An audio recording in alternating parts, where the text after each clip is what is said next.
ठीक है. Welcome to our podcast channel Chalk and Change, episode 1. This is me, Suraj, and my partner and my old friend. What are you? Old friend? And this is Aman, old friend of Suraj. Oh, fun. Hmm. Let's see where. So we have huge and high goals, ambition for our channel, and I think the intent behind launching this channel is to understand the history of learning, education, the the present context of education, and where it's headed to the future. That's that's according to me like why we started this channel, and it's totally like an impromptu thing that we started.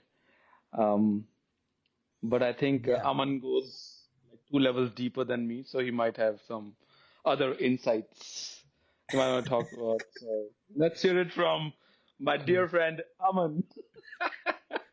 Oh, I'm still thinking that because we wanted to start it, so we have picked a name. We have started it today, but I'm still thinking what chalk and change means and how does it represent the podcast. And I So and I yeah, keep going. Sorry.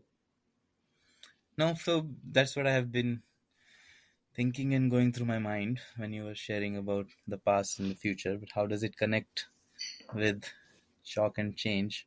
My sort of raw thought is that shock is how, like, kind of, chalk basically represents uh, education in a way because chalk is one of the key symbols of education and dating back to, I think, even historic times, there must have been something which was used to write.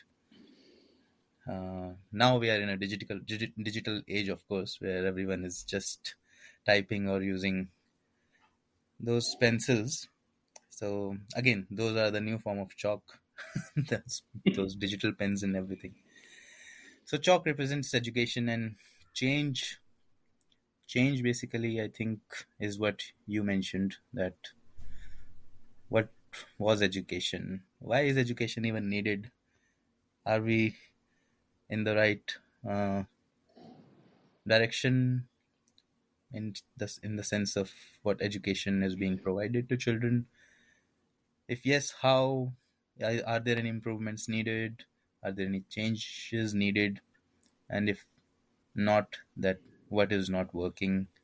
What needs to be changed immediately? And what could be something which will take time to change? So that's how chalk and change, I think, comes about. And we both have experience in the education sector, being Teach for India fellows. So at least we know how it is to be in a classroom. What does it look like in reality to teach a group of children, and what sort of challenges exist inside the classroom, especially in the context of children in coming from low income backgrounds, or children who do not have parents who can support their learning at home. And then I, post our fellowships, we took different paths, but I still have been exploring that sector further. So I think we would have something to contribute. I think so. Yeah, it So does. I think for me, like the change, like I keep questioning everything that I've learned, that I've done in my life so far, and like I was telling you the other day, I mean, I I parked my car at the service center, and I was coming back taking Uber back, and this guy. You know, we were just talking about random stuff like, why people are stressed and, people get anxious and all that stuff. And he said something which really sort of resonated, which is like, in this whole big universe, we are just small, teeny tiny particle. And so in this, universe, there are so many galaxies. In this galaxy, there are so many solar systems. In that solar Yeah. system, there's one Earth, and then on that one Earth, we are this one person, and we're just worried about, like everything. So it doesn't really matter. Like it doesn't really matter if we get to a place on time or not, if we get something done or not. So like I keep questioning the existence and then this education. Like, do we really need it? And with the advent of AI, I don't know if advent is the right word, but with AI in the picture, I think the whole education and learning that we have understood as a concept so far will and should change. And I'm Hmm. not talking coherently. I can, now I'm thinking about everything that I'm saying, but it's not very coherent thought. But so like my first thought was, why do we need education? Is it really needed? Like starting from my own existence and then to education, is this education system even needed? If yes, what kind? And with AI in the picture, what are we looking forward to? When so during our times, like Aman and I we both are the same age, so almost like have same experiences when we were growing up and learning. I like when we were learning, we were just reading about history, Hmm. geography, the seasons, math, and then languages, etc. And Yeah. it's all like it was all very theoretical, where we were supposed to asked, or we were asked to remember things and then spit it out in the exam. And that's not how it's going to work. I think that it was probably like 20 years back, and we have come really far from that system of education. For some And people, now yes. it's different. But I'm even thinking now, even like the present context, there is like there might not be too much focus on rote learning, or too much, or focus has shifted to more on like critical thinking, developing critical thinking in the students, problem solving, analytical thinking, and all that. So that has happened.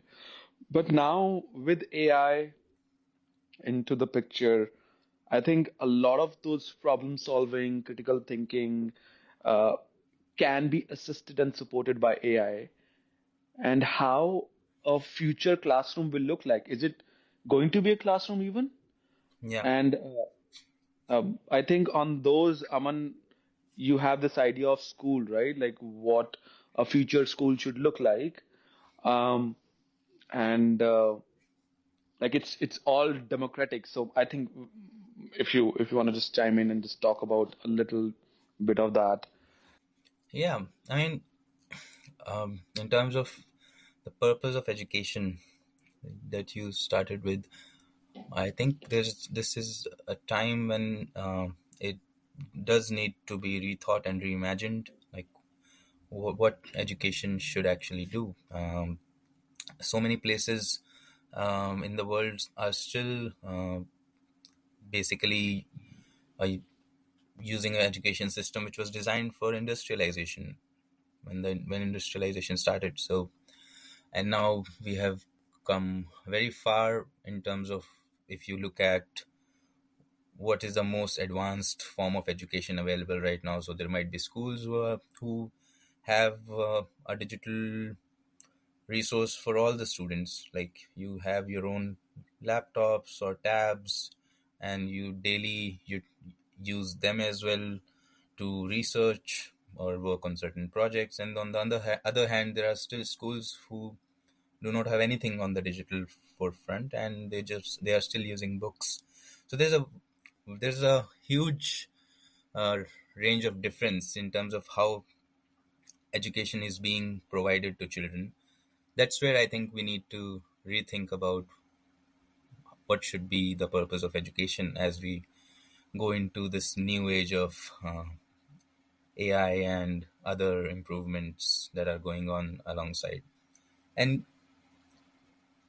that also relates to, I think, what should basically education provide to the children which they might not get in any other form.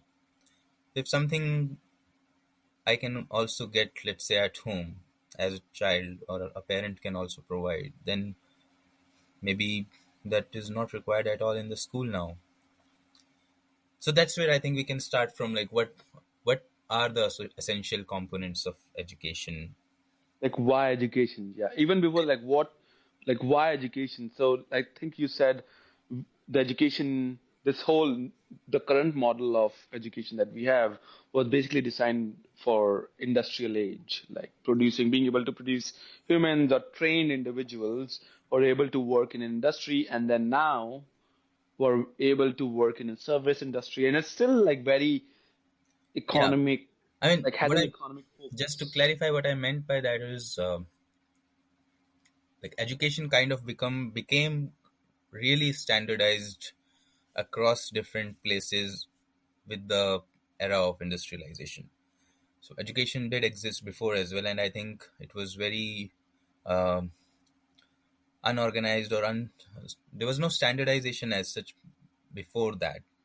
But yeah, we could definitely explore this part. But that is my understanding right now, that because industrialization required so many people with a specific skill set, that led to this movement where schools and other educational organizations came to were kind of asked to provide those skills and knowledge so that machine could be sustained and scaled. And and the second thing I meant was that there are, so as I mentioned, there's a spectrum out there in terms of what education is being provided. So there are definitely schools or educational institutions which have moved beyond that sort of a pedagogy and curriculum, but there are still much more places where that is still the norm. So, for example, I'm guessing some of the international schools, or for example, the Scandinavian countries, they do have evolved a lot from what their way of educating children was, let's say 30 years back, 50 years back. But if we talk about India, for example, we have very few such schools which might be on that side of the spectrum. But for example, majority of our public schools might still be experimenting with some of these things, and it has not become a norm to not to basically use different modes of learning to focus on different pedagogies in classroom. So that's what I meant, that I think standardization was one aspect which industrialization kind of incentivized, and second was the wide range of spectrum, wherein I think at least half, if not majority, of the schools and other educational institutes might still be doing things in that old way of doing things. Yeah. Hmm. I think like we are gonna get there, but I just have this. I mean, you're very specifically talking about this period starting from industrialization, let's say 1850s, and then till 1600, today. no, 1850s. When was the steam engine invented? Steam engine, yes, I think it could be around 1700s. Yeah, steam engine, industrial age. It should be, 1712.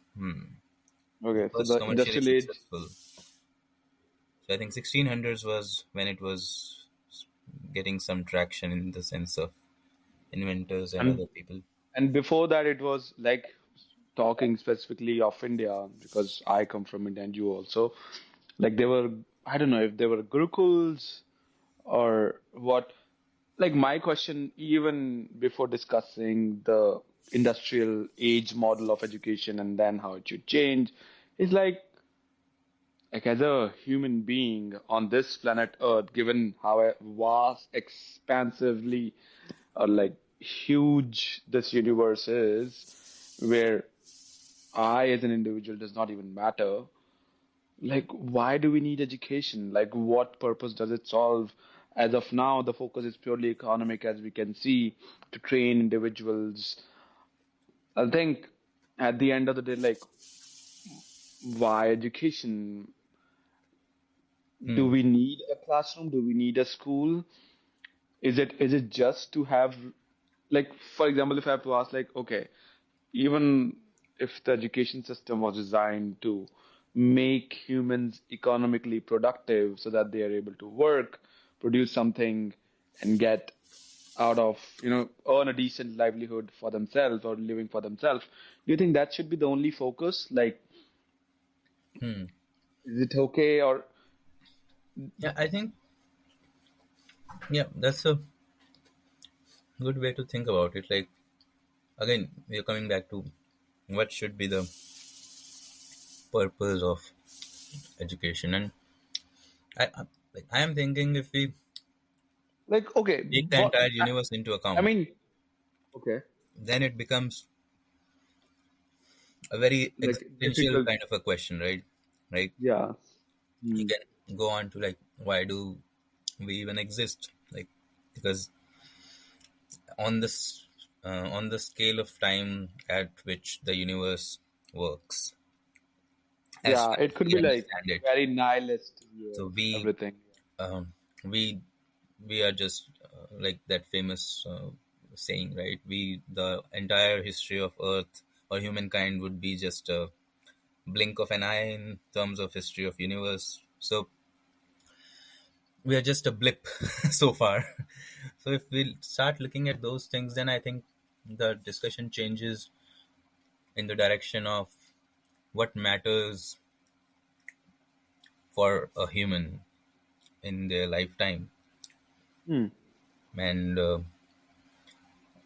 on on those lines, I think it would be very subjective. It would be very personal to everyone. I think like have an objective discussion around this would be would be very difficult. I'm guessing because everyone comes with their own experiences and uh, I mean, that's what we want, no? Like democratic, democratizing education, like not just giving students or children a structure that this is what you're supposed to learn about and this is what is there on the earth and you should be learning about. I, I mean, I have this very funny, you know, idea of as to why education came into being because parents of the babies thought that this is worth knowing in this world or learning about in this world, so I want my kids to learn about this. Maybe I'm talking about like whenever it started. So I'm gonna approach an expert, a guru, to whom I can send my kids so that they can learn about that specific thing. So, like, even before education system or schools came into being, even before gurukuls, I'm assuming everything that a kid or student learned was from their, family members. Like whatever, hmm, family was doing, they were doing like the concept of gharanas, right. like in India, or traders. Trader kids became traders because that's what they learned. So I think what the I basically building on that, what what used to have happened is education was mostly would be catering to political and economic needs of the times, right? Hmm. Because why would otherwise someone send their child to a place for like certain amount of time every day? So my my thinking is that education definitely serves the need of the political and the economic system that exists at a certain time. For sure. And it as the times change, those needs change. But depending on where you are, the purpose of education might not change that swiftly, Mm. because um, because these are, if you think of it in this way, education is primarily a supporting system, right? It's not, for example, let's say politics. If you take, in terms of, let's say, in a democratic country, uh, the formation of a government is a very primary function in terms of how that country operates, or how, what do people think about. But education is kind of a supporting system. If you think in the sense of an organization, let's say, there, in the organization there is a, if the organization is a product based company, then there is a product team which might be at the forefront of the work that they do, because the product is what they are going to use in the market. But then there are so many supporting functions, like operations are there, human resources is there, uh, finance is there. Similarly, I'm thinking that maybe education is always a supporting function. Whether it should be or it should not be, that's another debate we can have. But historically, I feel education has existed as a supporting system for advancing the political and economic priorities of the ruling people at that time.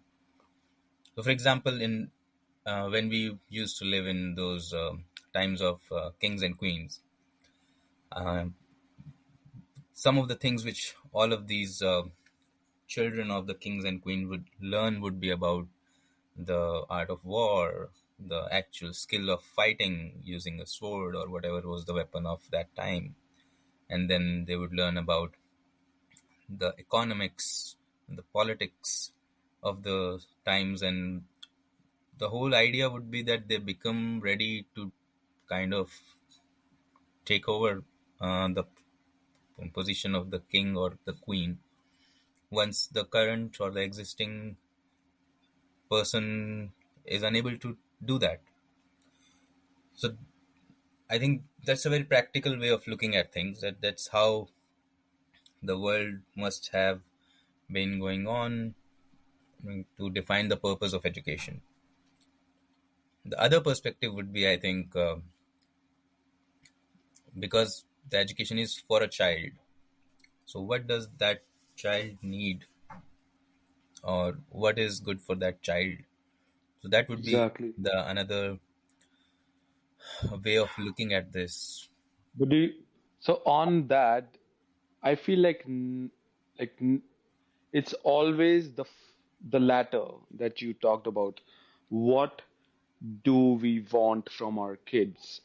Let's say a king would think, I want my, you know, kid to become my next heir, and then I have to, you know, train him in, let's say, arts and martial arts and Hmm. sort of foreign policy and all that.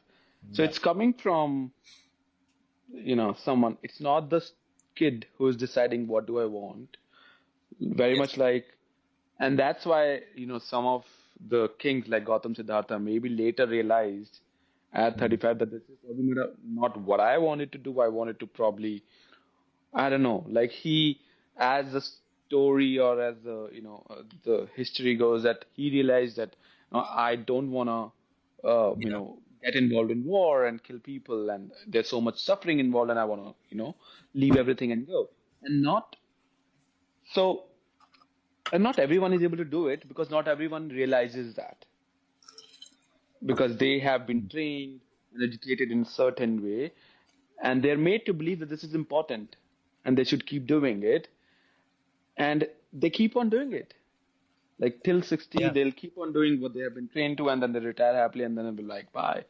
And at some point in life, they realize, oh, what if I should have done that? Or what if, like a lot of what ifs remain precisely because of the reason kids are told that this is what they should be doing, not, it doesn't come internally from them. It could come or could not, like, I don't know, but like this is what I want to do and I want to pursue this purely for the fun of it, not from any political angle, not from any economical angle or other angles Hmm. that exist in the brain of the elders or people in power.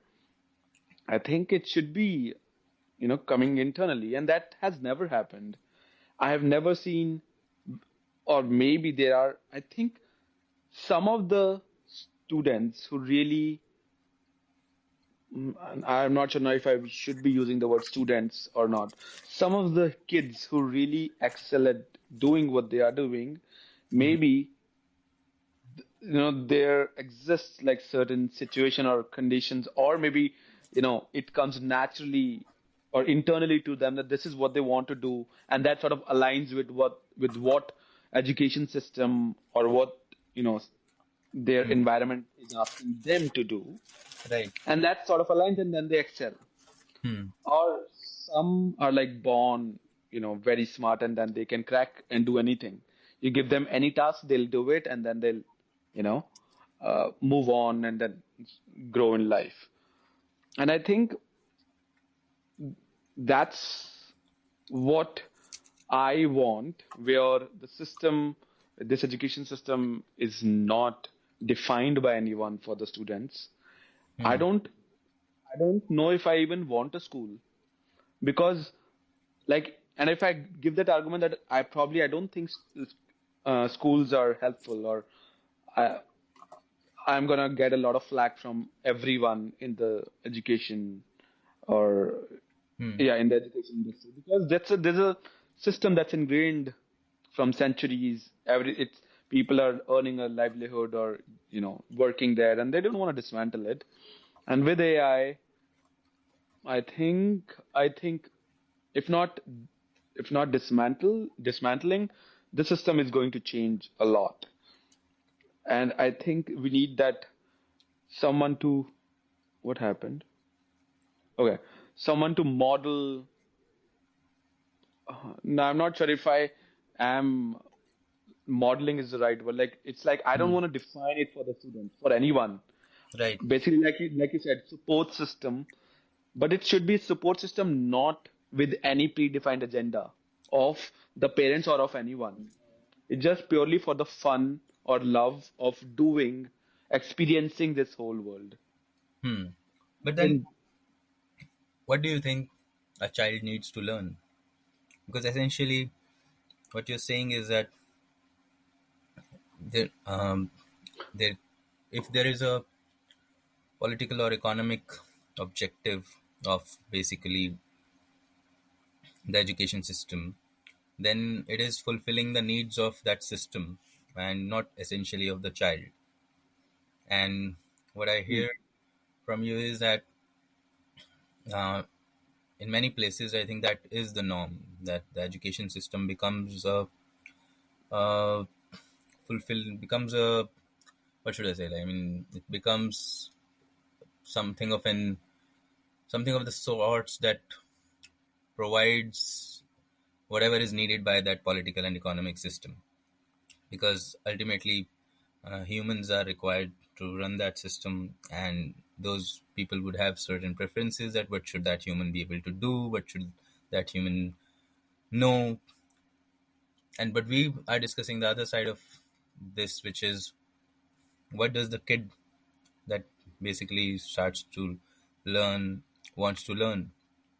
And is there a, do you think there is a uh, there could be like a common path or like a middle path wherein you can fulfill the needs of that existing society, you can say, if I have to go even to a more broad term, and also cater to maybe the natural desire to learn in a child. hmm. So on that, like my question is, if like I want to question like why of it. Why do we need to balance the internal needs with Hmm. the external needs of the system, internal needs of a kid with the external needs, and both should coexist? Why? Like, why external things are even important for a Hmm. human?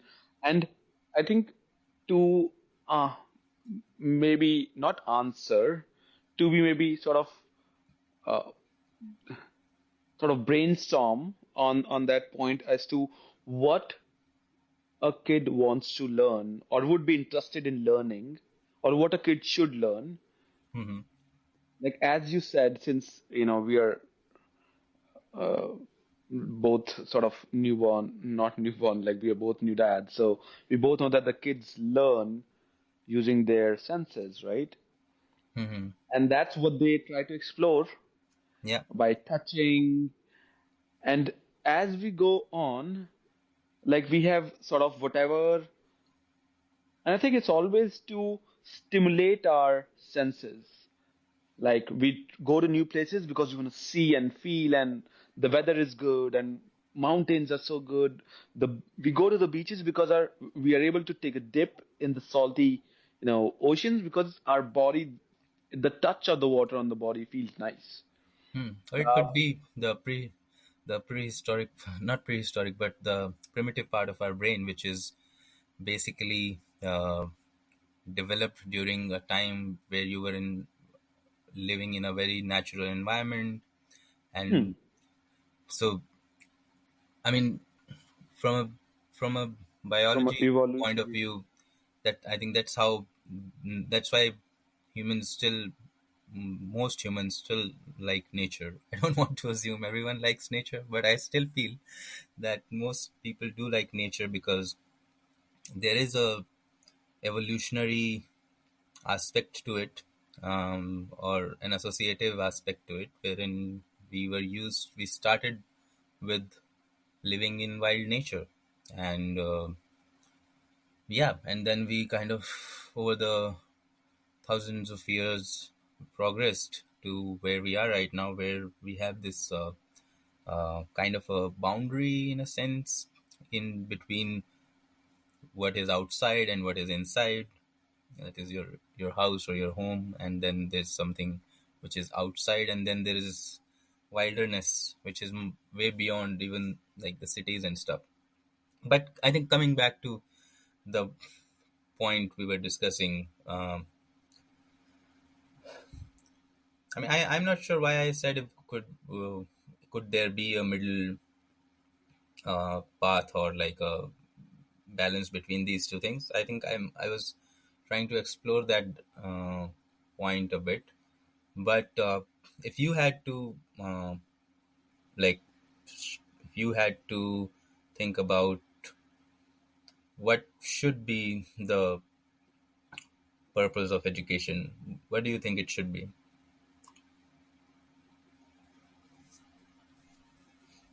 To, I think for me it should be, firstly, okay, so we are assuming that there should be an education system and there should be a school. I was even questioning, No, like, I'm not saying we are. Maybe we can define so education. define education system. Yeah, is it Like, like, what is education? So, education. That's a good question. What is education? hmm, As of, I think the general concept, the general understanding would be that uh, someone is learning something through some tools and systems. I would say that is the broadest I can think of, that a I person think learns something. learn something from tools and with the help of people who already know in that field, who already have like an expert knowledge in that field. Um, Yeah. I think for me, it should, like, it's like education is, there are two aspects: internal and external. And internal is exploring through, like, very initially in a very primary stages, through your senses, whatever you would like to explore, and then as we go on, um, s- like exploring or delving deeper in our area of interest or whatever interest we develop. And then there's this external, which is like how to be. how to behave in the society, how to be able to earn a livelihood for yourself, Hmm. survive, how to like be like a nice to people, or how to be how to have, I don't know if what's the right word, how to, or maybe focusing on socio emotional learning, or Hmm. how to behave, react in a situation. So I think there are two focus. And the problem that I have with the current education system and of the past was too much focus on the external, Hmm. in external things, not on internal. External was always like, you are being disciplined. You Hmm. have to walk in a line. You have to sit in this classroom for 60 minutes every day, no matter what. And you are given 60 minutes to for playing in the ground, and that's like twice in a week, or Hmm. 60 minutes for library only at this point of time. Yeah. What if I want to have sit in library, read all the kind of books from 9 to 5? That's what Hmm. I, or 9 to 3. That's what I want to do. But that was never the focus, and that's still not the focus. Hmm. I I think Finland schools might be doing it, but I'm not very well aware of the system, which I should have done my homework. And we'll probably in the future podcast we might do it and learn about those what Finland schools are doing. Hmm. What I know, like from to the best of my knowledge, I know that they give students a lot of free time to engage in free play, Hmm. and there's not a lot of structured learning. But majority of the schools focuses on they are focusing on structured learning, that those structures, those time, like sticking to particular time or particular period, uh, those classrooms are still in the form of like a lecture, like I'm giving the lecture and students are listening to me. It's very like unsettling for me. Yeah. Like I it's mean, so yeah, I think many of the schools might be in the way that you are describing, and yeah, I think because schools are a formal way of education, so there is always a structure which is put in the schools, which would always go against the free kind of expression and the freedom to do anything for a child. So and and I think then the question is there any structure required or not? And if there is some structure required, what is the optimum level of that structure? Like how much of it should be, or if it is not required at all, then um, how do we basically go about achieving that purpose of the education that we were discussing? So like they defined education as learning something, right? Learning something, but towards what? So I was thinking maybe like what what we want, what we should want as as the human race should be that the children that come into this world, they are able to kind of uh, take charge of their own life in a way as they become adults. Like they are able to do things that they want to do. They're able to explore new things and maybe build on their own knowledge, and then they should be able to decide what they want to pursue as they go on in the life, and they should have those they should have whatever they need to then take that path. So I think that could be the most for me, I think that is the broadest goal or purpose I have been able to think of, which is for the for a child, what should be the role of adults in the life. Because one thing which I think one underlying assumption is that the child requires uh, guidance from an adult for certain duration of their early years.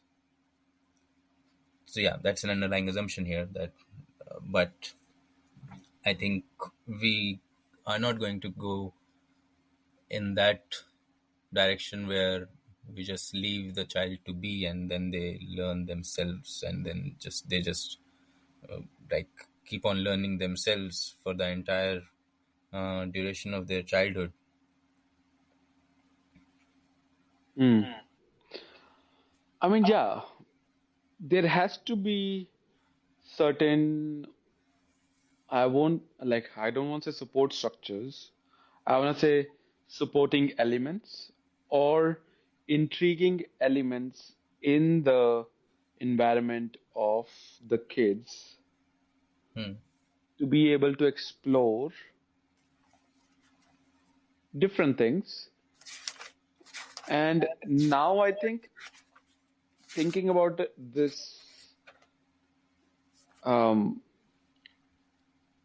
this place, I'm not calling it a school, not calling it a classroom, this place where could be at home, this place where we have all the elements, to arouse children curiosity and then they're able to explore it, pursue it, is again defined by adults, obviously, Hmm. adults. And then what all should be there in their environment so that the students are able to explore what supporting elements that they need to be able to pursue it. is I mean, we might have to define certain things, but we have to keep it very open ended as well. Like new things can also come in. We shouldn't restrict like it to just books, just play, and just play doh in those schools or whatever supporting things are there. Uh, so that's why like walk in the nature or going out is also important. Now, I was also thinking about like probably flying tangent or on a different topic. Why the current system is like this? Like why we have classrooms? It's sort of tailored to the efficiency to extract maximum output and efficiency from a teacher. Like Hmm. it's not catered to enhance or increase the efficiency of the learning or yeah, enhance the learning of the students as much as possible. No, it's not that. It's Hmm. maximizing the output of a teacher, of, principal, of the resources that are there in a school. Hmm. Think how many periods a teacher can take. Different periods, okay, 8 periods. The teacher can cover 480 students in one day. Like 60 students in one class, 8 periods, done. 480 students. Yeah. But it should be other way around. A teacher is there teaching science. She's available 9 to 3, whatever. Student who is interested in pursuing science or want to learn something, whatever, experience those supporting elements, can go walk into the classroom, explore things, and if they have a question, or maybe the teacher can engage in dialogue in one to one. That is very inefficient way if you see it from the perspective of allocating resources and teachers' time Hmm. to a student, but it's very efficient and very productive for a student learning. Yeah. So what you're saying is that the ideal way of not even way the in like coming back to the purpose part of it, the purpose should be to kind of provide a child with as much freedom as they not as much with freedom to explore what they want to learn and Yeah, then there is no provide them degree. Yes. resources. Hmm. Yeah. There's no degree of freedom, like not as Yeah, much. I like the exactly. That's why concept. I It's just freedom. Yes. changed that from as much as to just freedom. That the child has the freedom to learn what he or she wants to learn, and then there are people available who can guide them to the questions that they have about those areas of interest, and that becomes the core of any educational system. Is, is that what you're saying? Yeah, it's like like we have a science lab, chemistry lab, right? It remains open Hmm. throughout. Yeah. But the class runs only from 9 to 10 when the teacher is there, and when the students and everyone, no matter what they want to do at that very moment, have to run an chemistry experiment at that minute, at that in that hour. That's not what we want. Some students might not even want to do that experiment, whatever experiment is being done in that classroom. They want to, let's say, go out and play, or maybe learn physics, or maybe learn music, or maybe learn drama, whatever, and spend as much time. Because if you, like you said, or like we have discussed in the, in our conversations one on one, that kids by nature are like um, they are, what's the word for interested in everything? Curious. Intro Curious, yes. Hmm. Kids are curious about everything. Yeah. And then let's say one for a week they are sitting in this music classroom, they're learning music, but then next day they will move, or they will go and explore something else. And that's how we want students to, and develop interest in things, not by giving them a structured.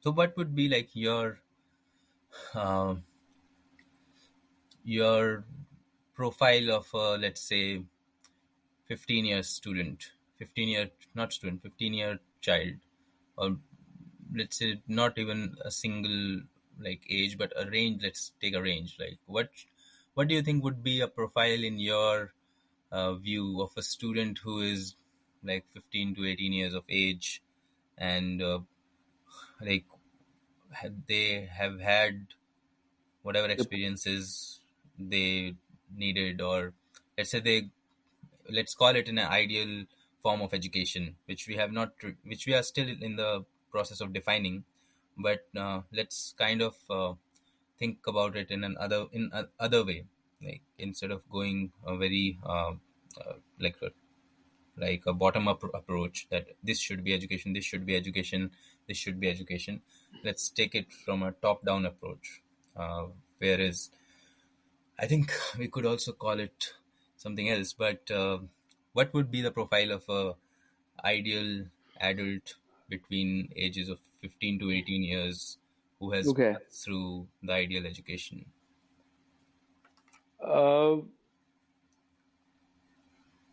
I mean, yeah, you have used certain terms which I don't want to use. Ideal education, even though, okay, we are saying the education is probably a very flexible term right now, and then this is that perfect definition that we want. It's not the current definition that we know of. Hmm.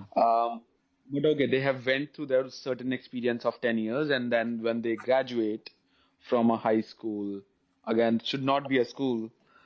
I think so. Okay, so if you look at like current student who graduate from a high school, they are like are expert in some co-curricular activity, sport or music or art, drama, whatever. And then they, some of the students have taken advanced placement courses, and have everyone has scored some minimum grade in those courses that they have taken in, you know 12th, or yeah, 12th grade. Hmm. Yes. Now the thing that I want to do away with is the grading. Like we don't need grading, whatever, whatever. I mean, we could define benchmark if we want to, but I again don't want to have any kind of system that sort of differentiates between students who are graduating. Everyone should be treated like they are human being, and then they have done good. They have learned something. Hmm. Uh, and everyone comes out like, I don't know if it's a very abstract term, but is proud and confident of what they have done in those 10 years. They now from this, because like I said, initially my definition was both focusing on internal and external. They obviously know how to behave in the social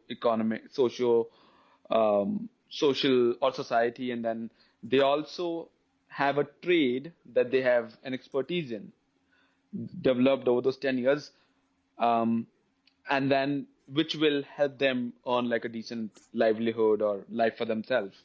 Hmm. Um, Now, they don't have any grades, nothing. They have, like I said, uh, they Yeah, are but passionate. I think the components of system we can still maybe leave aside for now. But what that person is, what is the profile of that person is what I think going towards more. That what Profile as in you are asking me to specify like certain checkpoints that this is a kid has this, a kid has that. Now again, when I it, mean, I can like I give said, you more, like it. I'm using the word profile uh, because it does not kind of fit the adult into a knowledge skill mindset kind of a definition.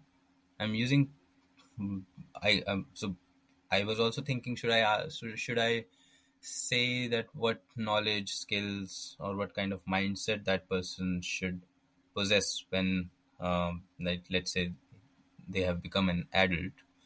hmm, But then it would be putting over this structure of knowledge skills and mindsets, which are also again something which we might need to define, where what is knowledge, what is skill, and then how does mindset come into this picture. That's why I'm using the word profile, because profile is more broad and without any broad. structural assumptions around it. Like, and what I'm trying to come at is that as an educator or as a parent or as a responsible person in a society, we need to have some sort of common definition of what should an adult be. I mean, what are like maybe key essential things that we would want every adult to have in their life once they move from their maybe teenage years. So like we can define the age range, but between 15 to 18 years, when I think majority of the brain development has happened. It is still going on, but a lot of things are already there. So that So I age. think some of the things that I think are really crucial, and that's what I see in the profile of those kids graduating or ready for life, adult life, after they have gone through those early years of experience of education, is like, for example, like everyone is faced with certain kind of challenges and problems, and it's how you deal with them and you solve those challenges and problems. So that's one, having a great, very good problem solving or challenge solving challenges skills. And and everything we do, there's a decision involved. Should we do this, do that, or do something else? So fantastic decision making skills, problem solving, decision making. And then within decision making, because it's like it entails a process, like when you reach a decision, you go through certain stages, like you know you develop knowledge or gain knowledge about that specific thing that you are trying to make a decision on. You critically analyze, logically think. So those things are inbuilt. And then the realization, or then and then the third is being able to innovatively think and outside the box and create, being able to create new, like not just Hmm. doing what's being repeatedly being done by other people and just adding, uh, but being also able to create and innovate new things. Hmm. Like sometimes, like if you are growing rice, on a field, and maybe you're interested in, in agriculture, not just doing following the same practices, maybe trying new things and just producing either new varieties of rice or more uh, like efficient variety of rice, or maybe like doing something on the field that helps you do other things or new things. Um, so like that. So I think those three um, are very crucial. And then be socio emotional. being how to behave in a society, how to deal with people or other humans, not people, other humans. Hmm. Uh, those will be a relatively easier thing because when I say problem solving subsumes sort of like how do I deal with this is a challenge I'm not able to deal with this person, or how do I make 100 people you know understand this concept. That's like a challenge and problem, and you are going to solve that. Hmm. So those three things I think according to Hmm. me are very crucial, Hmm. um, So because other problem things. solving. Yeah. Yeah, just one last thing before you add or totally talk about different stuff. But with the advent of AI, a lot of these things can already be given to you by AI, or AI can assist and support kids in doing these things by like a lot, Hmm. like giving them information and all that.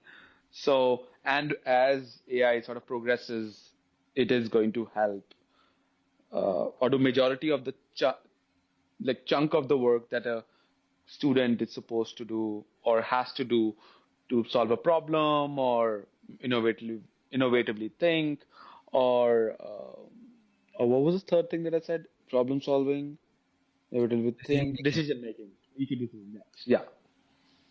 Hmm. So yeah, I think that kind of gives some definition to what should be the purpose of anything which we call as education, right? So, and there were mainly four key things which you talked about, which is the problem solving aspect of it, the decision making aspect of it, then the creation aspect of it, like creating something new, and then being able to um, um, engage with other humans. And then there was another mention of social emotional, but you kind of mentioned it as a part of the problem solving and decision making aspects Mhm. primarily. And Yeah. Yeah. yeah, Yeah. I mean, I think I I have thought about it previously, and I more or less I think these are some of the things which also came to my mind, that creation was something which I was thinking a lot about, because as a race, it is it is creation which has led us to where we are today, from the prehistoric times. So I think creation is very deeply human in this age of AI. So creation, I think I also have thought about it, that now what does that creation mean, because it has also different aspects toward it. It could be something on, for example, creating in the way an artist creates, or creating something in the way a person maybe in the technology, with a technology background, creates a new app or something. But I think original thought is what we are going for when we are speaking about creation, that something original, something new, something innovative. And with the problem solving, I think the problem solving, decision making, I was kind of combining them in a way that you any person would need to sustain themselves, at least in the in life. So Mm. we need to, um, not we, but um, whatever is education, it needs to prepare them, or give them whatever is needed to be able to sustain themselves once they become part of the adult population. So that's what I was thinking, like in terms of the profile of that children which passes through any education intervention. They So should. okay, just so that I understood that correctly. Um, First, okay, you said that you want that I mean the students who have gone through that or kids who have gone through those experiences to come out as good decision makers, like be very good or have decision making skills. Second was to be able to survive in this economy, in this current environment. Is that what you said? So I did not put much um like focus on Like, decision making specifically, but okay. mainly on like being able to sustain themselves and being able to create something new with Oh, if okay. they want to create something. Sustain and create new. Yeah. And So, I'm kind of for me when I speak about sustaining, I think problem solving and decision making are the two aspects of sustaining, being able to so when you sustain. say sustain, are you saying sustaining like being able to earn and Like uh, whatever mode of sustenance they choose. Let's say if they want to go and live in wilderness, then they should be able to do that, and they will need a different kind of skill set to to do that. survive? To Yeah. Yeah, to Hmm. survive there, to sustain themselves there. So Hmm. um, but they, yeah, ideally they have that because it's a journey, right? So Hmm. this is not like something which they will decide at the age of 15 or 18. Hmm. I'm Hmm. thinking that somewhere down the line when they start to when I think what should be the milestone for this kind of a thinking is something we can explore. Like when should a child be able to take some decisions in terms of this is what they want to pursue from a long term perspective. Like we discussed that children are naturally curious, they want to explore things and then learn from them. Hmm. And i I think it would be very difficult to like always keep doing that. At one point in time you would need to choose between uh, at least the hundred of things you can do. You will need to prioritize some of them at least because the ultimate constraint is your time, right? You would need to, you would want to, like need to, okay, I understand because you Need have to to, sustain. because yeah, using need to because time is limited, right? In a Hmm. day, in a certain age. um, so that constraint we can't remove. If we remove all other constraints which are created by humans, time But is still hmm. limited. But do you want to still sort of, I mean, I understand time is limited, but since we're talking about school, not schools, early ages still, like 16, 17, and that's the Hmm. time when they can explore things like as many as possible. Um, That's what I was saying. I'm not sure 16, 17, or 18 is the time when they can explore as many things as possible. And that's what my question is, like uh, when should there be a common uh, timeline wherein we think, for example, that by this age a person should be able to, let's say, prioritize, let's say, 15 or 20 things. Or and then hmm, of course there should always be a possibility to change that. Let's say 3 years 4 years down the line that person does not want to follow any of them and has interest in something new. Those hmm, pathways should exist in world. uh, but that's a different discussion. But my sort of question right now for us is, should there be a certain milestones for kind of narrowing down what you want to do in your life? hmm. So when we say milestones, like I think are you saying that rather than imposing those milestones early on, which we do currently, Yeah. we are just, I mean, we are imposing to some extent those milestones, but at a later stage in life of the students, of those kids. Because kids have to survive in a society, in an economy where they have to earn, and then, Yeah, I like, mean, yeah. you can think of it as a backward planning exercise. So like what just came to my mind is that one constraint is time, which is out of our control, and the other constraint is like the sustenance aspect of it. There will be a certain point when, so there will, depending on the culture, I think there are different times in your life till when your parents are supporting you. So depending on the culture and the economic background, so we can use, yeah, socio-economic background. There is a time till which your parents will be supporting you, and then there will be a time when you will start to think about, how do I support myself, in the sense of doing things on my own. And uh,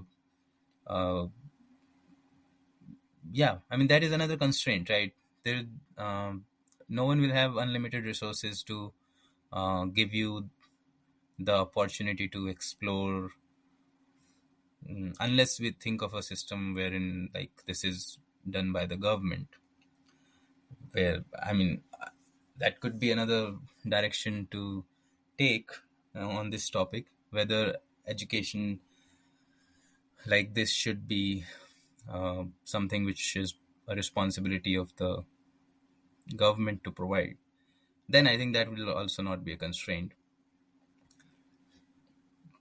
So yeah, Mm. these are the two three key things I think which are going through my mind, that should there be uh, like milestones for children to be aware of, that I should be it would be good to kind of narrow down my choices to x number of options by this time.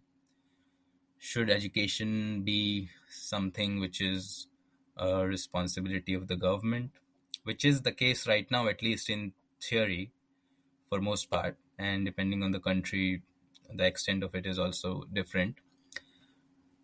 And then third one is, I think, whether, yeah, like when should be a child expected to support themselves? So, okay, in a way, even the current system like does impose like a time limit on students to choose what they want to do, but it's most like those fields are defined by the system. Yeah, Like, do you want to take maths or some language or some computers or whatever? And then in 11th, 12th, there's this option of, or even after, like in some countries after 10th, if you don't want to go to plus one, you can go to like, certain diploma courses, or you yeah, want to drop out, or you want to continue with the school. And like in schools, there's this option of taking advanced placement courses or do whatever, choose courses, and then same is there in the college as well. Like you choose just courses that you want to study. That includes physical education, swimming, etc., like co-curricular activities as well, if the courses are being offered in that field. And then they choose and then they continue. So, are we saying that or are you saying that we are continuing with that system where we impose that this is, by this age? Now it's not class or grade, it's by this age you should have finalized 10 areas, and then after five more years, 5 areas, but the I'm not only wondering this part. flexibility. I'm not saying, I'm wondering Okay. whether there should be I such a mean, system. I And mean not, there. of course, the current one is very limiting because of all the some of the things that we previously discussed. But I'm wondering whether such a system is required, maybe very different from what it is today. But whether it is required or not is the question. And yeah, I Okay, so think of this. Now, I think we are right now limited. I also think right now we're also limited, or our thinking is limited by the current system because we have experienced something and we have not experienced something different, could have been, which we don't know yet. mhm. Like we are right now, okay, they should be able to. I think you use the word sustain, and you gave the explanation that it could be that they want to live in forest and they want to survive and they should have those skills. But Yeah. right now, I think like we are very much influenced by, okay, there's a school, students go to school in that, for 6 hours, then there's college, then there is job, and surviving the economy. Um, but let's say if I have to ask you, in your current job, or maybe the job that you were doing before college, before your grad school, do you think you would have done a better job if you would have started doing the same work after high school and not taking or doing those courses in college? Like basically, if you would have started becoming an expert in this trade meaning your job, Hmm. you would have done a better job if you would have developed that interest sooner in your trade, and then you have learned that not only in college, this but even started that in high school or maybe school.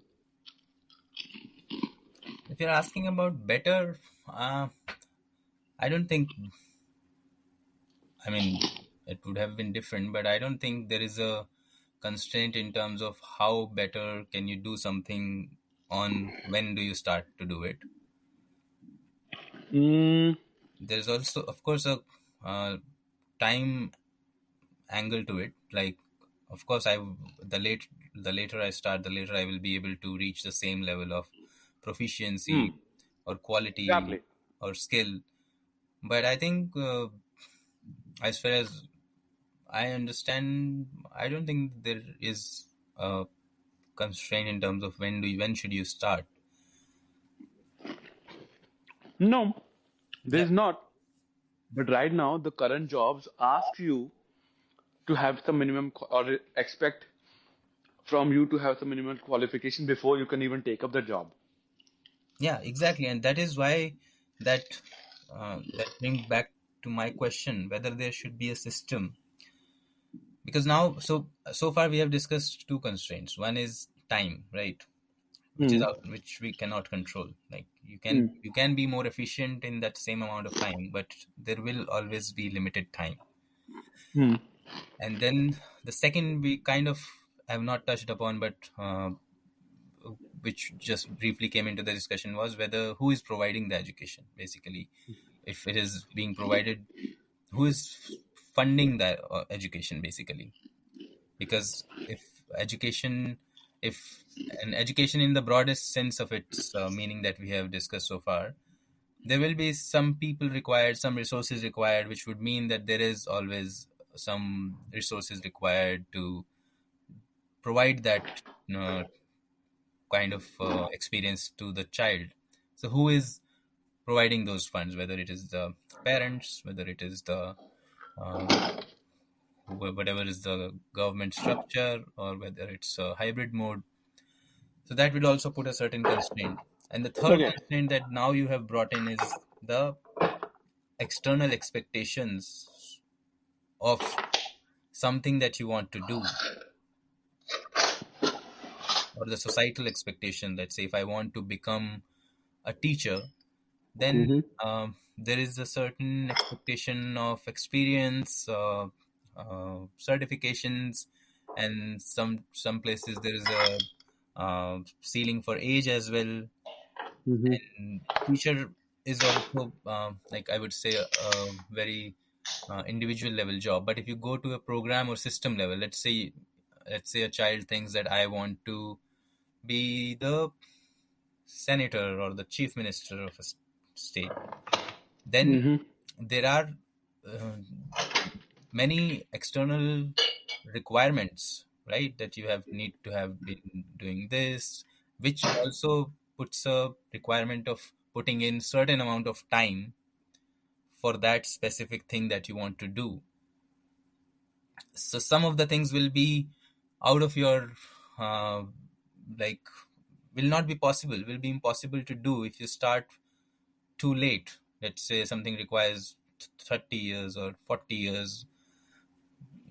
I don't know what could be that thing, but let's say something requires 5 to 10 years, and you think I would start at 50, 60. Then maybe they are out of your reach now.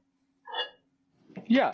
So, I think there's probably a slight misunderstanding here. So when I said that, when I asked that question, okay, would you have done a better job at your job if you were if you would have trained or starting doing that work early on in high school and all that? By Mm-hmm. that, in fact, I was in favor of expecting students to choose their trade of choice. Like, I mean, if you, okay, so think of this. Now you are saying that we should, or you are asking that question, should we be limiting the milestones, or should we defining what kind of like milestones students would have achieved by this age and that? Should we or should we not?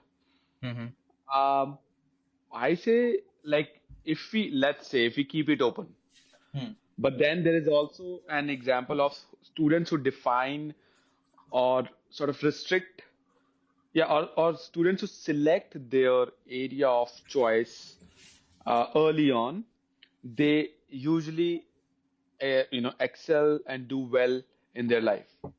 Hmm. Like in terms of like many things, could be earnings, could be creating new things, etc. Now, think that that system is already in place, and students or those kids are able to see that. So it will come, I think, internally. Okay, I should be restricting, and there is no harm in keeping it all open. Like we don't have to restrict because we have seen, regardless if you restrict the number of, you know, the students have to specialize in certain things or they don't have to. There are students who drop out. There are students who do something different because they don't want to. So those things will always be there. But anyways, so my when I coming back to this initial point when I was saying, when I asked this question of should would you have done a better job at your job, blah blah blah.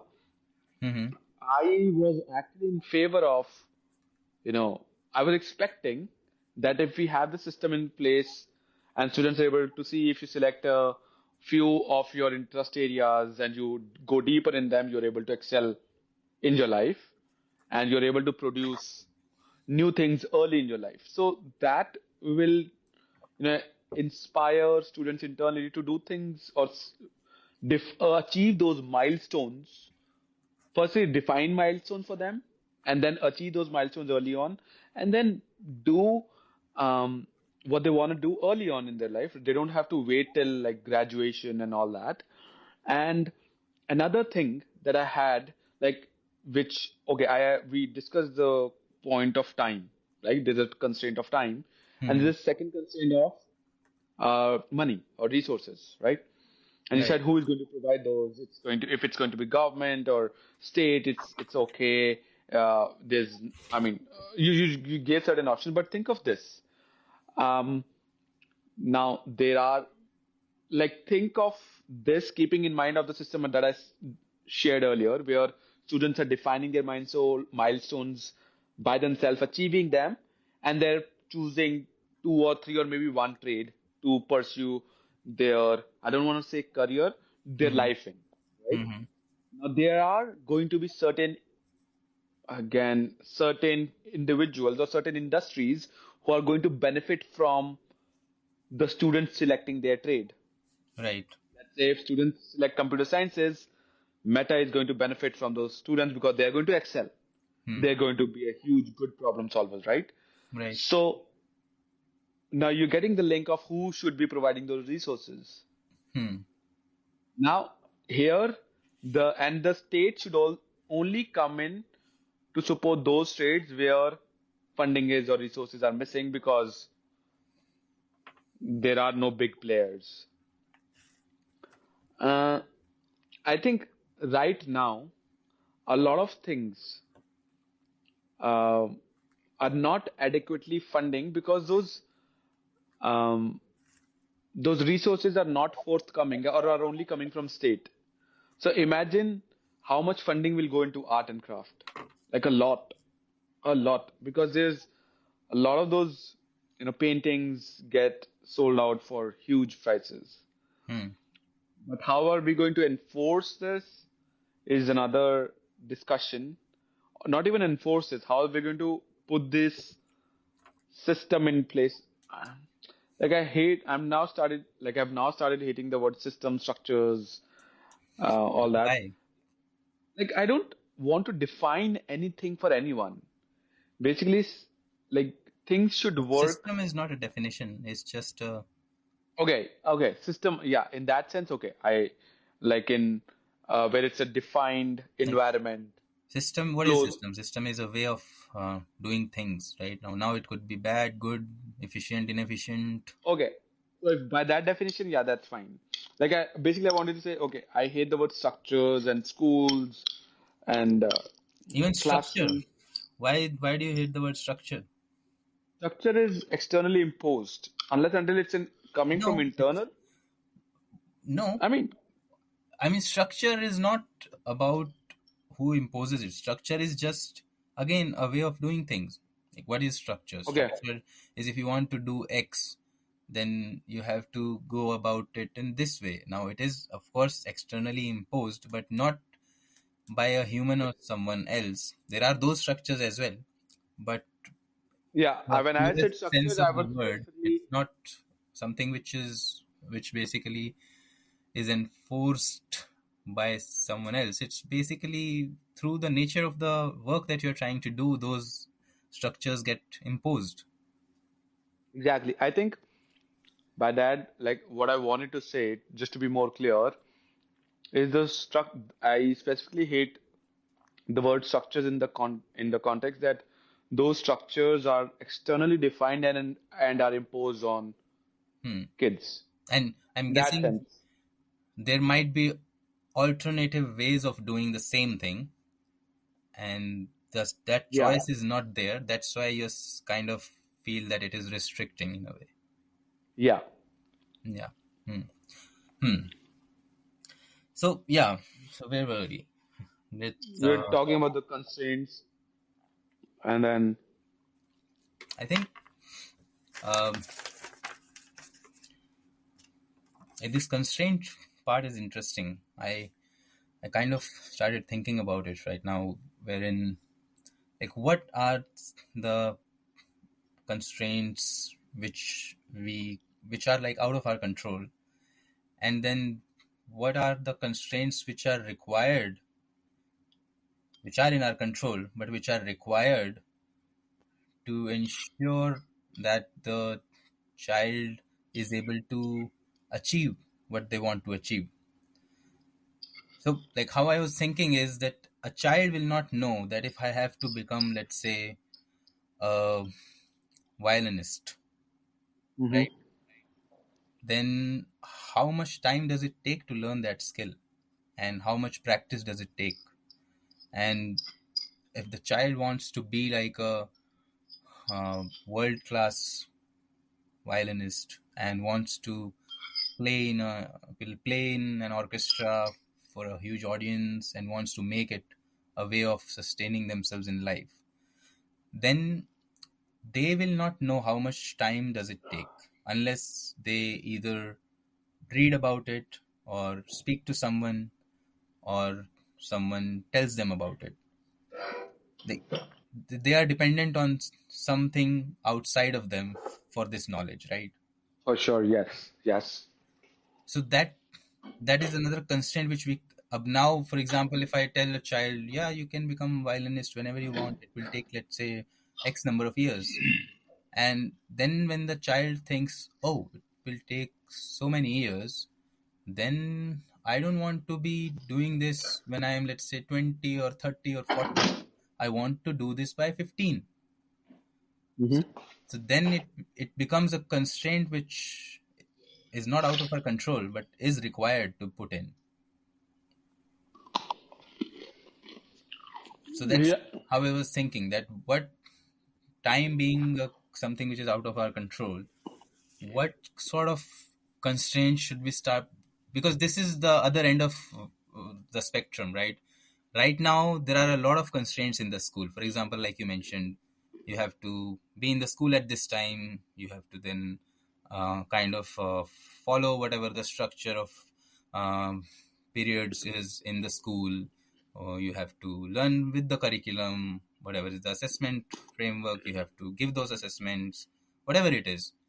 But what are all these? These are all constraints which we are putting on how the child experiences education or learning. So I'm kind of thinking, let's start from the minimum. What is essential out of our control? So that is time. And then what else is required to achieve the goal that we were thinking? Let's say to make them good problem solvers, to make them good at decision making, to make them creators, and to be able to support themselves. Hmm. And maybe the answer is there's no other constraint required. It's just only the time is the constraint. But I'm slightly inclined towards there will be something more required to kind of. I think resources, yes, resources is a constraint huge because to give them the exposure, you need to have resources to, let's say, if you want to give an exposure of, and firstly, you need teachers. Not, I shouldn't say teachers or individuals who are there available 9 to 3 and sharing about their experiences and things. But now I'm thinking like a lot is also, I'm not sure if I'm like flying tangent here, but a lot is also dependent on that individual who is sharing their skill and experiences with the kids.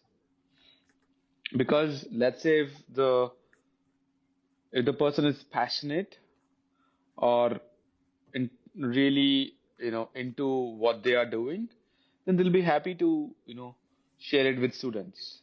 And if they're not, they're just doing it for, let's say, money or whatever, which there will be certain individuals who will be, then you're not going to be that interested in espousing curiosity in students about what you are trying to tell them or what you're trying to show them.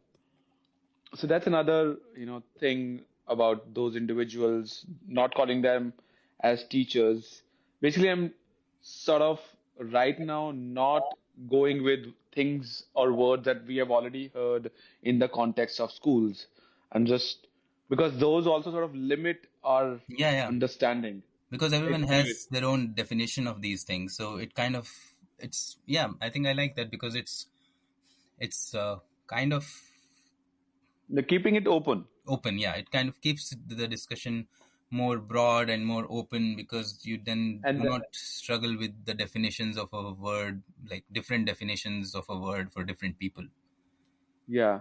Um, so coming to the constraints, yes, resources, yes, and then the kind of uh, those individuals who are there, I think that might matter a lot because I'm thinking to give exposure or to be able to arouse curiosity of students or of not students, of kids. There we need to give them exposure, right? We need to show them that this exists. While this is Yeah, how great violinists play a violin. They need to experience it. They need to see it firsthand to be able to get encouraged and get motivated. So that's another like a challenge here to be able to expose them to as many things of and as many quality things, not just random person walking in and playing like whatever violin she knows, and then that sort of uh, is not going to leave a dent or is not going to encourage students any like to any extent. right. So that's another thing. Um, what was the other thing that we were talking about? Was So, it mhm. was it time? Like time constraint topic was like over. Like we agree there's Yeah, a constraint of time one because was the external one. So, like, for example, uh, like depending on the country, there will be a certain uh, requirement to be eligible for, let's say, applying for a certain kind of work. For example, in India, the grade 10 board examinations and passing that board examination is something which kind of is a basic requirement for most of the things, unless you maybe start something of your own, or maybe some other, as of today at least, it is a basic requirement, right? So similarly here, for example, in the US, they used to be, they kind of changed it this year, but there used to be a requirement to pass this MCAS assessment to be able to get the graduate certificate or diploma.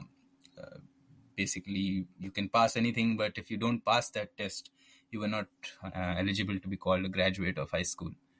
But now they have voted it out, so that does not exist anymore, which is, I think, I'm not sure whether it is good or not because I'm not well versed with that aspect, but it certainly removes a constraint for, in the sense of what we have been discussing. And then the question is how willing a person like you or me or anyone else who wants to work in the education sector is that, how willing is that person to challenge that status quo, that this is something unfair, that why should someone, for example, if I want to become a musician, why should I need to pass that grade 10 board exam? And Yeah. but that's something which is at a policy level, and then that brings another dimension to the issue, right? So, so I mean, yeah, it does. Like, are you saying that the certain changes will be required at the policy level? Like, that's what we're going towards?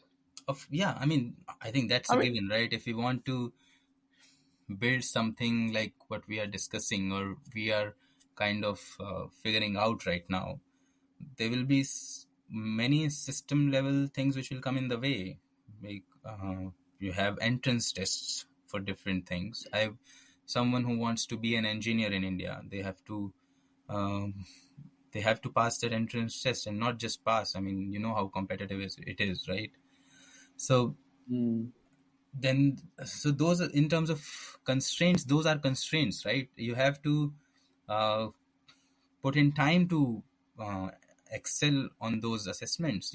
They are not easy, and because they are so competitive, you have to ensure that you are prepare putting for in the years. effort comparable to others, because it's a practice based thing. Like of course there is some skill and other things, but you can practice more and become more skillful at it.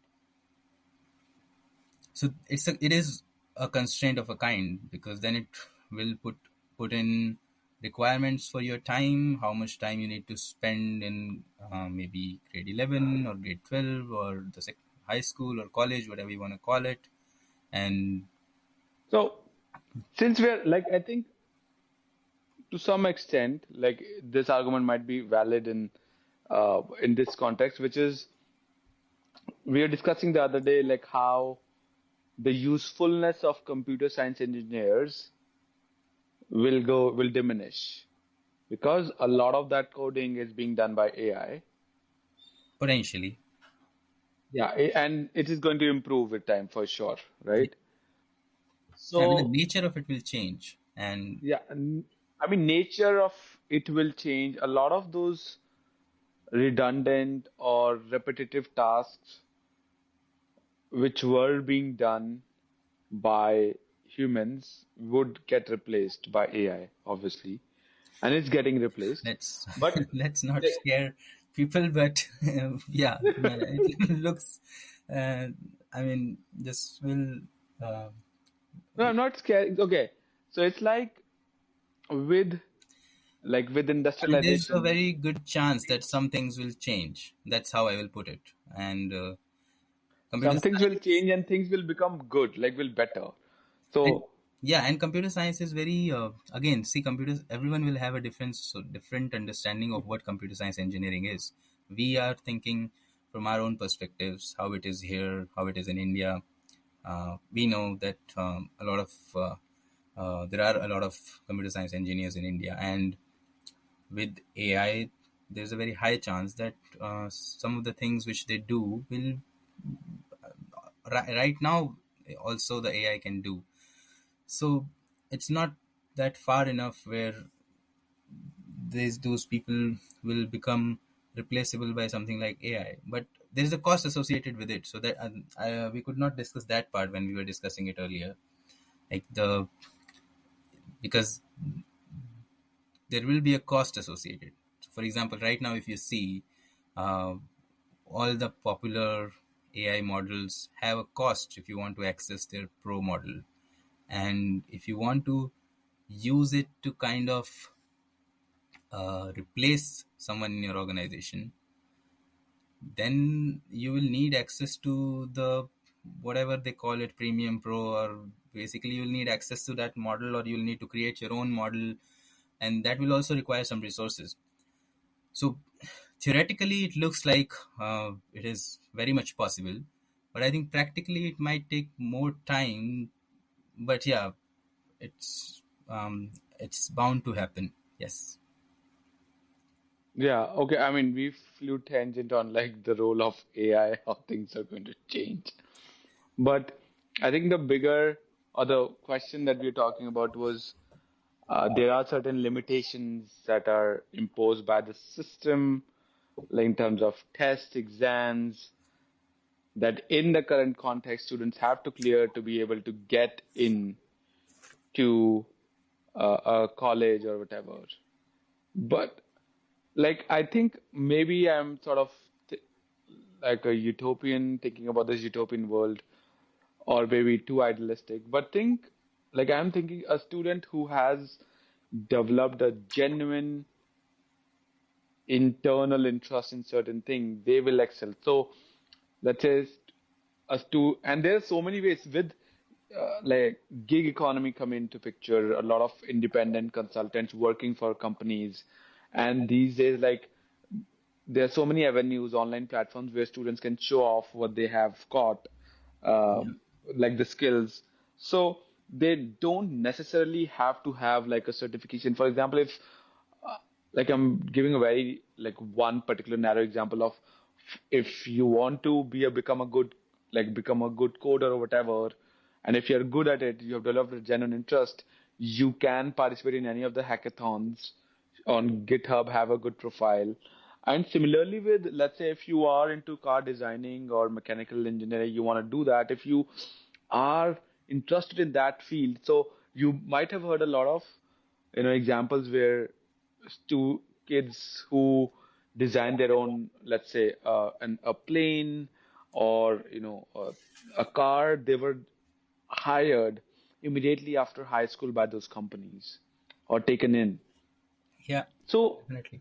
I mean, again, thinking of very specific and few examples, but I'm thinking of if every student is allowed to pursue what they're interested in, and given the kind of world we are in, so interconnected, so many platforms and avenues to showcase your talent or what you're good at or what you're interested in, and there are people who will see you and who will appreciate you and will pay you for what you got.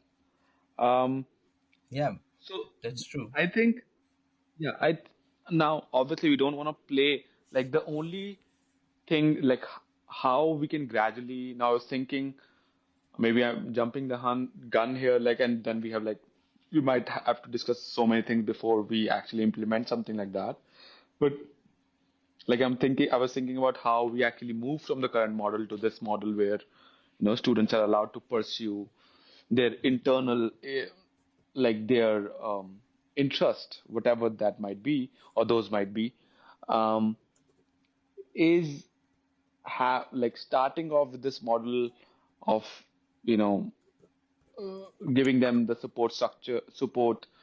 supporting elements of to pursue what they want to pursue, giving them complete exposure, And then having, like, initially for the initial years, having a balance of, you know, also giving them training on how to clear the exams, or, you know, clear specific things, or clear tests to get into universities. Um, but I think if we follow this model, we might not have to train them, or we might not need to train them on exams and tests, because they would have achieved something way, like, Yeah, I mean, I'm not saying it is needed. I'm mhm. saying it exists. So, for example, Yeah. you're right. I mean, that I don't think the entrance tests, apart from giving a kind of um overview of how hardworking a person is, or how analytical or critically think, how what are like the levels of analytical problem solving and critical thinking skills. These are definitely some of the aspects, because that test basically tests those skills. And it's one day one test, so that factor also comes in. It might be your bad your bad day, and then kind of that impacted some that test. But my point is that the structure exists, that if you want to be uh, if you want to learn engineering, of course there are Hmm. different ways now. Like back when we were um kind of graduating from school, we did not have internet as it is now. We did not have any other resources available to kind of access different professors. Different There are so many free tutorials, and so much material is available right now, that that's where I think these questions come, that whether that entrance test is now required, whether that college education is also required to become a good engineer. Hmm. But if you do not have, let's say if we talk about, for example, in India's context, so many children do not have access to internet by the time they are going to be maybe in 11th or 12th. So then you are dependent on the traditional formal sources of education, which is basically a school or a tuition center, tutors, and all those things.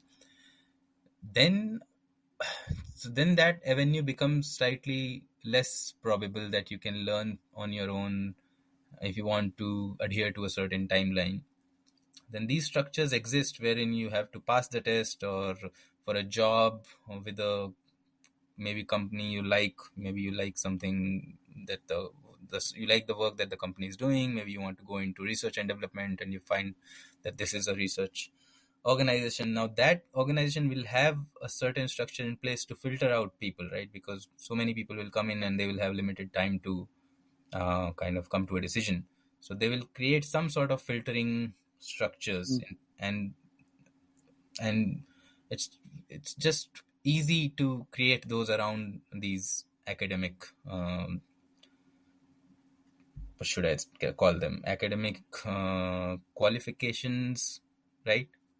Hmm. So it is not needed. Maybe it is, maybe it is not, but I'm just saying that it exists. So its existence itself creates a constraint on what a child can do or cannot do. Yeah, like, that's, I agree with that. Like, I was also focusing, or, adding the point where, let's say, if we are able to showcase that despite existence of these constraints, a kid is able to, achieve, and able to maybe achieve higher standards or things than a, a kid who is stuck up in the current education system. Then we have sort of, you know um, Hmm. sort of proved those Right. redundancy of those constraints, and those constraints will sort of, eventually, like, we realized, they will realize that, these things don't, like, they are not of no value. These are only adding constraint, and we should get rid of them. And I think Yeah. that's why, like, we have moved from, like, percentages to grading system in 10th, like, And in India. I yeah, think you're that's like a right. very It's a mandatory step way in this grading. direction. You're right. I never Yeah. thought about it in this way, but yeah, you're right. And I think even what just came to my mind is that the the idea that you were saying earlier on, right, which was that that it's more likely that a school system is built around you maximizing the uh, productivity of teachers and other members in the school team. Mm. It's the same for this as well, right? The colleges and then Yeah. higher education they are also built around maximizing the efficiency of the entire system that exists. And ideally, what I would want is that we have enough colleges and enough resources in terms of teachers and other um, human resources that are required to to kind of not be dependent on these filtering mechanisms, because these filtering mechanisms are existing because uh, there's more demand than supply, right? It's a demand supply thing. Yeah. And if in education, I believe it should not be about demand and supply. And if the policy level discussions start to focus on this aspect, then I think this entire thing will change, because then you have the number of colleges and other resources needed to not require filtering. Yeah, I think I agree. Like, not just high schools, it's also the colleges that are built around efficiency of, you know, the teachers or how to effectively utilize the resources of the institutions, not to maximize the learning of the students. Because if you also look at this specific example, like when you're actually focusing or encouraging students to create something new in this world, and most of the PhDs do that. They don't do it like in a classical lecture styled, format classrooms. It's always a mentor or like a professor is assigned to one student each. Yeah. It's always one-on-one relationship where students is encouraged to explore what they want to do, and it's like 3 4 years. They take like 3 4 years to produce a new research, something new. So we all know that if you want your students to produce something new, the relationship has to be one on one, so that it's not like you cannot have like one blanket like for all, or one size fit all techniques in the classroom, and then expect students to be, good problem solvers, and to expect student to create something new, because every student is is a human, Hmm. is unique, and then they are good at different things, not the same things. But what we are doing is like one size fit all, one technique fits all. No, it doesn't. And I think that's what we need to realize. And as that is why they we I are they say if the parents are focused on the learning of the student of their kids, the kids are going to perform no matter what. Because that's a one-on-one relationship. The parents can give them that one-on-one, and the more exposures parents give their students or their kids, the Hmm. more productive, the better problem solver they are going to become. And I think a lot of my achievements or my whatever things I've achieved in my life is because I got that one-on-one focus from my parents, at least till sixth, seventh grade. And that hand holding was there. And not every parent is able to do that. Either you keep, with these schools, but you equip parents on how to become those better one-on-one, mentors for these kids. That what we can do in the current system, if not overhauling or dismantling the current system. So I think another aspect is also we have talked about resources, teachers, how, and we another aspect is also parents.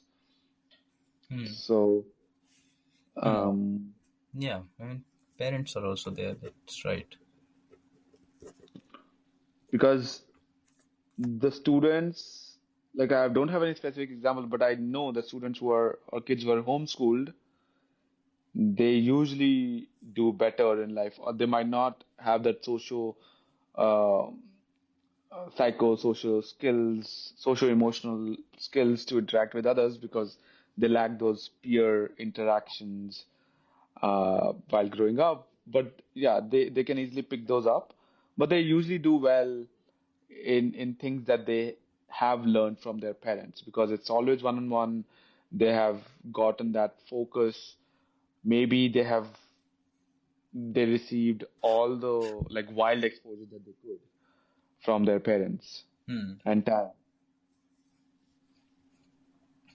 Yeah, I mean, it's it's just too many things coming into play together, and I think I would give these questions to our listeners, and which they should think about, assuming that they are also uh, kind of thinking about education in general or want to think about it in general. And I'm certain that everyone should think about education of children, because it's high time we kind of start providing um, whatever is needed for a child to be able to achieve whatever he wants to in their life.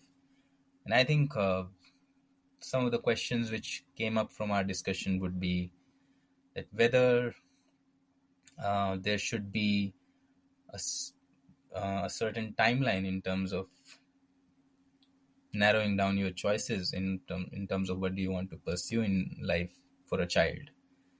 If there should be, like, how does someone go about creating those milestones? Then second would be that time being a constraint which I think is out of our control. And if someone thinks it is not, then I think I would like to speak to that person. Maybe I'm missing something. But time being limited, how do we ensure that, because we are here, we have certain experiences, and it is kind of our responsibility to make sure that for a new kid who is coming into this world, we are able to kind of help them to maximize the benefit they can achieve for themselves in a certain unit of time. We would not want them to waste their time on something and then kind of think, why did someone not tell me this before? Right? I mean, you can't always plan for success in everything, but there is a fine line between letting someone pursue something which is without uh, like required knowledge, and guiding someone to pursue their interest, and then maybe learn from failures, and then kind of pivot and or change their thinking. And so that's different. That as people who are here for some time, and it's our responsibility to provide some kind of information, as you mentioned, like exposure for example is one thing, so that they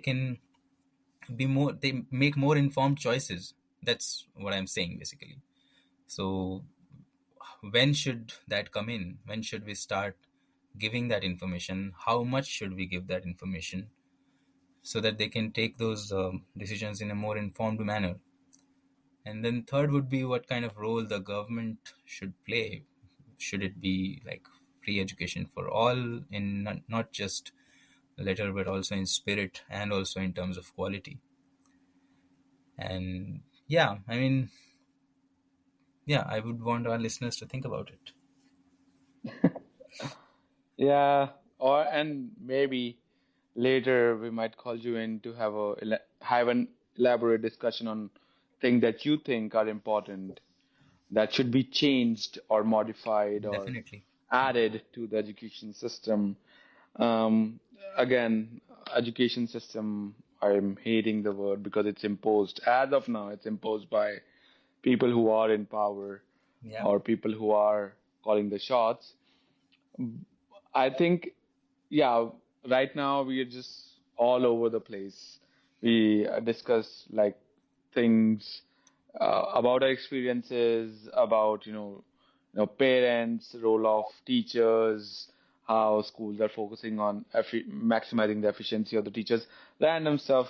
But I think our focus from this like in this podcast is actually to invite people who like people from different fields and talk about their schooling experiences, how and what things they didn't like, about their view on the current schooling Yeah. system, and then what they think is going to be the future, and then obviously keep it very open ended so that the conversation can flow and go take any direction that we want, not putting a specific structure on anyone. Like these are 10 questions we are going to discuss. Obviously, we're going to send our some questions to think about to our guests, but then the conversation is going to flow freely. Yeah. Um, and And then we'll reach out to different folks in different fields, experts, and then invite them in, and then have a conversation about this and about things the they want to talk future of education, about and the future of not just the conversation. I think I would also want to kind of make people feel that they have some agency in terms of uh, guiding the discourse around what should education be, whether it requires a change from what is available today, and what, if yes, what kind of change is required. If not, then I would want to understand more from them. What do they like about it? Maybe we can kind of replicate this in some other contexts. So, but the idea is that it's just not a discussion. It also becomes a way to contribute in reimagining the landscape of education. yeah. Okay, I think we are at a quite a logical point where we could, let's Include our call an end, call it an end for our first episode. yeah. Well, I nice think seeing you, for man. our yeah, likewise. For next one, we'll try to make it like more focused, uh, and then maybe talking sometimes like we would like to just talk about